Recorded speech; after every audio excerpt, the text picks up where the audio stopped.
సరే ఎంతసేపు యుద్ధం చేస్తాను, చూడాలి కదా 10 తలల పురుగుని, ఏదో 4 మాటలు చెప్పాలి కదా, సరే చూద్దాం అనుకున్నారు. ఈయన్ని పట్టుకున్నారు, కర్రలతో కొడుతున్నారు, తాళ్లతో కట్టారు, ఈడ్చుకుంటూ రావణాసురుడి యొక్క సభామంటపంలోకి తీసుకెళ్లారు.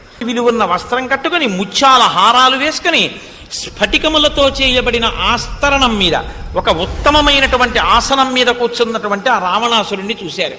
నేను సుగ్రీవుని యొక్క రాయబారిని, రామచంద్రమూర్తి యొక్క దూతని. రామచంద్రమూర్తి ఒకసారి చంపేస్తానని ప్రతిజ్ఞ చేసినటువంటి వాణ్ణి రక్షించడం అన్నది మాత్రం ఎవరికీ సాధ్యం కాదు.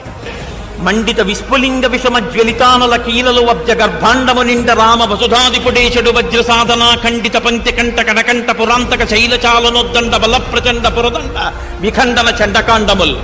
రామచంద్రమూర్తి వచ్చి తన బంగారు కోదండాన్ని నిలబెట్టి అక్షయబాణ తూణీరములలోంచి బాణములు తీసి వింటినారికి సంధించి విడిచిపెడితే తళ్ళు తలమనేటటువంటి మెరుపులతో లంకాపట్టణపు ఆకాశాన్నంతటినీ కమ్మేసి రాక్షస సంహారం చేస్తున్నప్పుడు రావణ నీకు దిక్కన్నవాడెవరు ఉండడు, నిన్నెవ్వడు ఆదుకోలేడు.